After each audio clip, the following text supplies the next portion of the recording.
Ladies and gentlemen, and most especially Nigerians,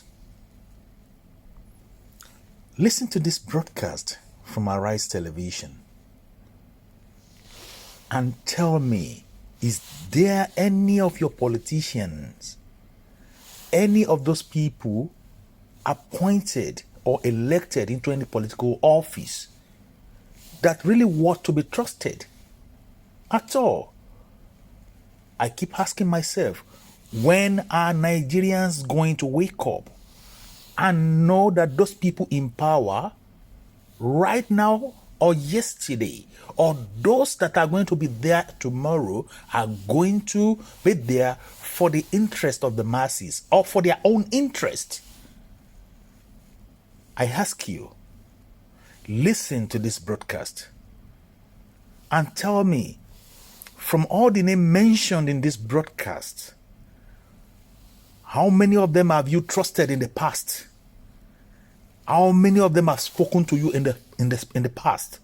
How many of them have you taken as a role model? I'm asking you, what are they today in the position they are holding in Nigeria? Anyway, we don't need to bother too much, or I don't need to bother too much. We leave the problem to Nigeria because they say, or they said, people deserve the type of government they have. You deserve the type of people ruling over you. Because if not, where is Soludo going to talk again in the future? Where is Wiki going to stand and speak to people in the future? Where is Edun? People like that. Where is Obaseki and the rest of them? Oshiomole and all the rest. Do they really qualify to stand in front of anybody and start to talk? Because they talk with both mouths, from one side to the other, to confuse and confuse you, to confuse and convince you. Now look at this. Look at this broadcast. Watch it quietly and understand. Who will ever believe that Soludo will be in the position that he is today? The position is taken today. I'm not talking as a position he's having as a governor. I mean the stand is taken today. Criticizing Buhari while he was in the government of Buhari. Advising and this and that and that. And the rest of them. Printing money and law, all these things. He was there when the money was being printed. No, don't let me do the analysis, but listen to this. Listen to the professionals. I am not a professional, but listen to them. But I pity my people. These people are from them before they get to power. Now they are up there now. Do you think they're still going to come back to you? No. Now I know everybody is waiting to have their own position, but can this position that is now up to 1,000 fulfill over 250 million people? When do you think you're going to get there? People deserve the type of government they have. And that's it. I tell you, it's a bottomless pit. Bottomless pit. Bottomless pit. Whereby you don't even know where it's going to end. But mark you, when the pool come to shove,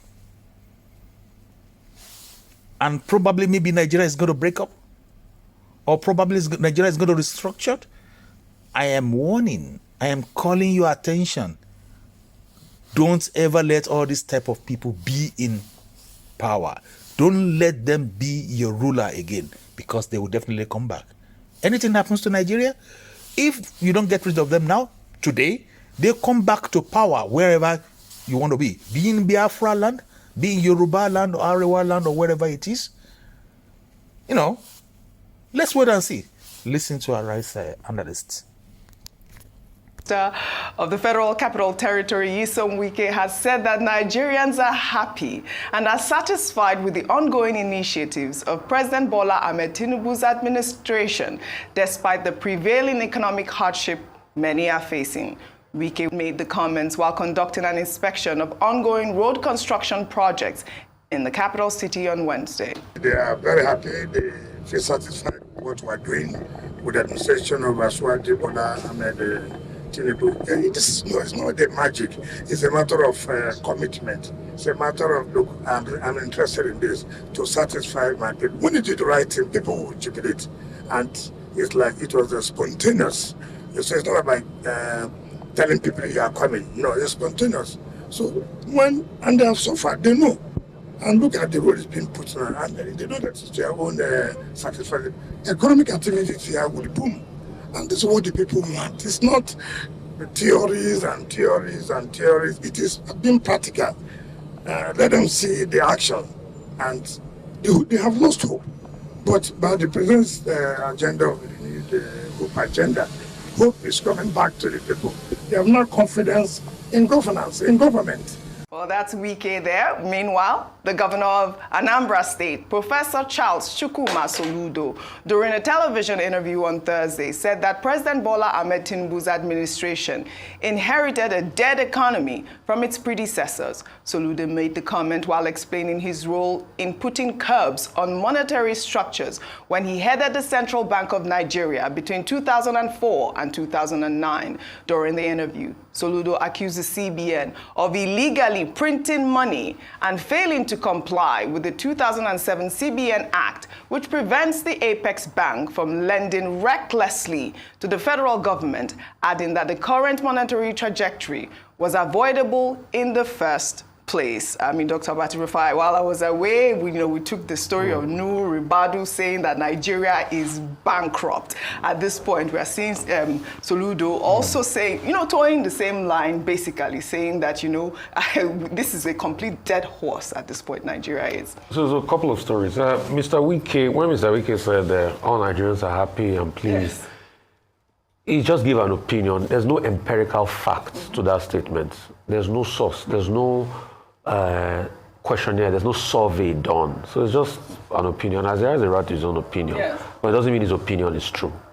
Pervasively, a lot of people are suffering in this country as we speak. There's a lot of hunger. There's a lot of poverty. Inflation is 27%. Over 100 million people are living in poverty. That's the reality on ground based on statistics and empiricals as regards the Nigerian situation. That's what I want to hold on to. Secondly, as regards Mr. Soludo, Professor Soludo speaking now, let's ask him, wasn't he economic advisor to the administration that bankrupted Nigeria? Wasn't he a governor under Buhari's administration? What did he voice or what did he say? All of this is just medicine after. There's just narrative plotting. Because when you were there, the only person I respect on this matter is Governor Obaseki that spoke out. Mm-hmm. When Governor Obaseki was shouting then that they were printing money, a lot of people ignored him and all of that. He was correct. It's been proven right. Governor Soludo was economic advisor in this country. He was part of the special team President Buhari set up to revamp the economy. What advice did they give President Buhari?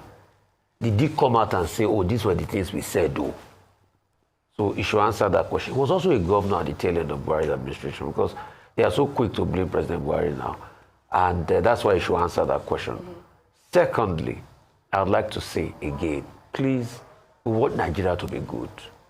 And in Nigeria being good, let us tell ourselves the truth about narrative. Let us speak with empirical facts.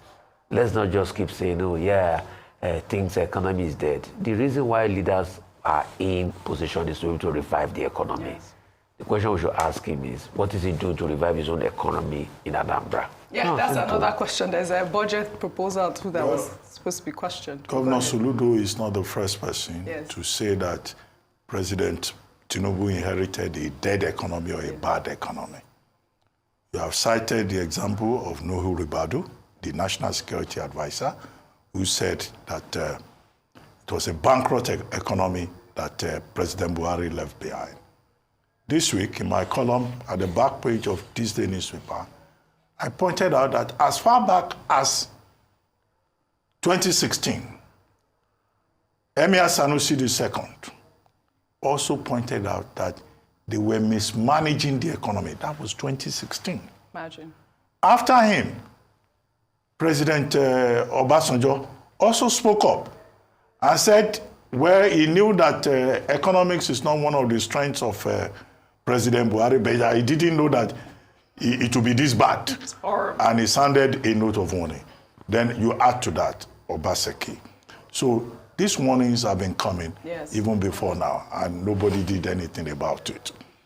One of the issues I raised in the piece that I referred to, is that the President Buhari set up a Presidential Economic Advisory Council of, if you check the list, most of the people there, whether it's Ojogu or Doyin Salami or Soludo, Bismarck Rewane, all of them were parading first-class honors in economics.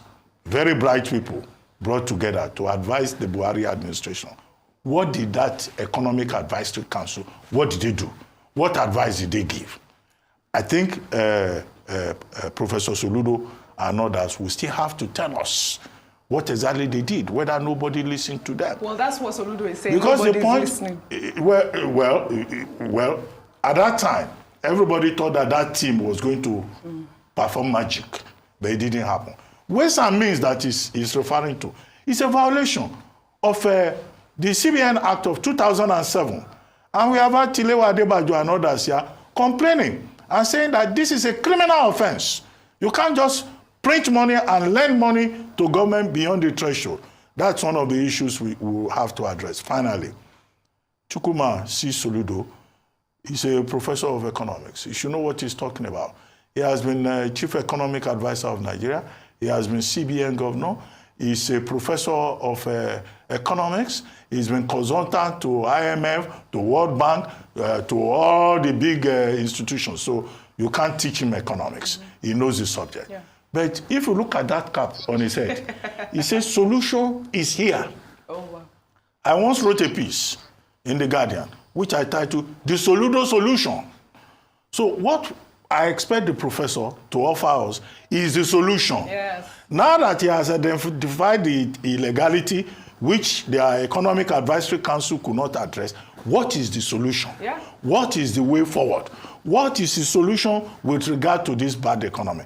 Because it's not enough for the administration, from Wale Edun to Nuwa Ribadu to everybody else, to keep telling us we inherited bad economy. We inherited bad economy. President Tinubu has told us we inherited assets and liabilities, right? We will deal with the liabilities. We expect this administration to deal with the liabilities, including the bad economy that they inherited, especially now that President Tinubu says he wants to be in the Guinness Book of World Records. He can be in the Guinness Let him work towards it by addressing the problems. Yeah, being in the Guinness Book of World Records takes a lot. A lot of Nigerians will be saying, we inherited a bad economy, we are bankrupt.